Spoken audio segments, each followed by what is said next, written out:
안녕하세요. 공보험과 사보험을 함께 다루는 원스톱 보상TV의 정호준입니다. 오늘은 주택 화재보험에 대해서 알아보겠습니다. 실제 사례인데요. 경기도 고양시에 거주하는 50대 초반의 남성 B씨는 본인 아파트에 화재가 발생해서 손해액이 5천만 원이 발생했는데요.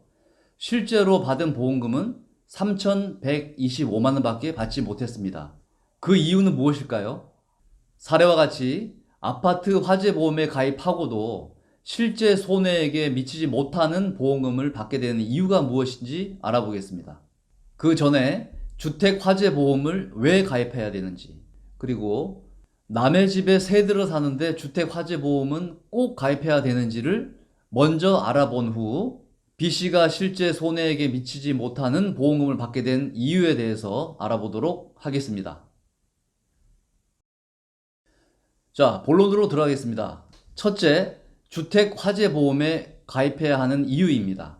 보통 아파트에 사시는 분들은 아파트에 단체 화재 보험이 가입돼 있는데 꼭 화재 보험을 가입해야 되느냐, 또 남의 집에 새 들어 사는데 화재 보험을 가입해야 되는지 묻는 분들이 계시는데요. 한마디로 우리 집에 화재가 발생해서 남의 집에 피해를 입힌 경우에 아파트 단체 화재 보험의 보험회사로부터 구상을 당할 수가 있습니다. 즉, 일단 보험 처리는 아파트 단체 화재 보험의 보험회사에서 다 처리해주고 나중에 보험회사로부터 전화가 와서 당신이 물어줘야 되는 부분까지 우리 회사에서 물어줬으니 당신 책임분만큼 돌려달라 라고 할 수 있다는 거죠.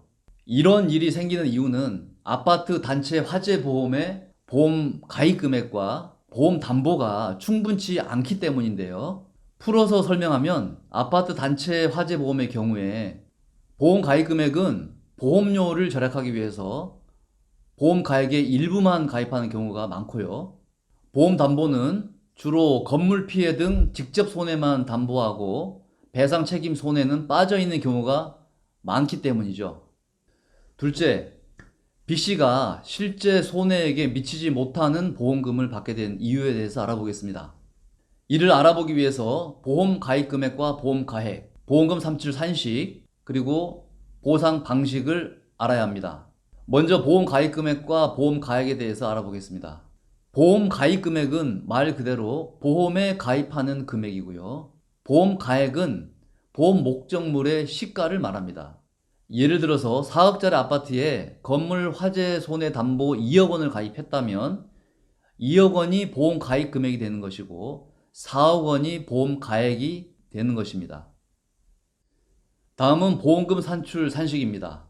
상법에는 손해액과 보험 가입 금액의 보험 가액에 대한 비율을 곱해서 산출한다라고 되어 있는데요. 이를 산식으로 표현하면 손해액 곱하기 보험 가액분의 보험 가입 금액이 됩니다. 실무에서는 보험 가액 대신 요구 부보 금액을 적용하는데요. 요구 부보 금액이란 보험회사에서 보험에 가입할 것을 요구하는 일정 금액을 말하는데요. 보통 보험 가액의 80% 이상을 보험에 가입할 것을 요구하고 있습니다. 이를 산식으로 표현하면 손해 곱하기 요구 부보 금액분의 보험 가입 금액이 되겠죠. 자, 다음은 보상 방식인데요. 보상 방식은 실손 보상과 비례 보상이 있습니다.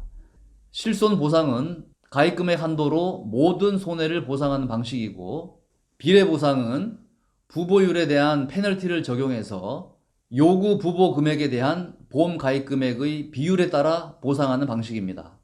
사례에서 B씨가 실제 손해액에 미치지 못하는 보험금을 받게 된 이유는 보험 가입 금액이 요구 부보 금액에 미치지 못하는 일부 보험에 가입되어서 비례 보상되었기 때문입니다.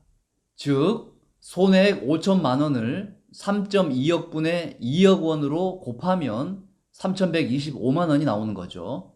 다시 말하면 보험 가입 금액을 3.2억 원으로 가입했더라면 손해액을 전부 보상받을 수 있었던 겁니다. 오늘은 주택 화재 보험에 대해서 알아보았습니다.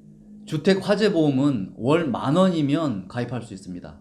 만약 월납 보험료가 이보다 많다면 화재 보험의 주요 담보인 재산 손해, 배상 책임 손해, 비용 손해 외에 불필요한 담보가 포함되어 있을 가능성이 높기 때문에 주택화재보험이 있으신 분들은 보험증권을 확인해 보시고, 앞으로 주택화재보험에 가입하실 분들은 이 영상을 참고해서 불이익을 받지 않도록 하시기 바랍니다.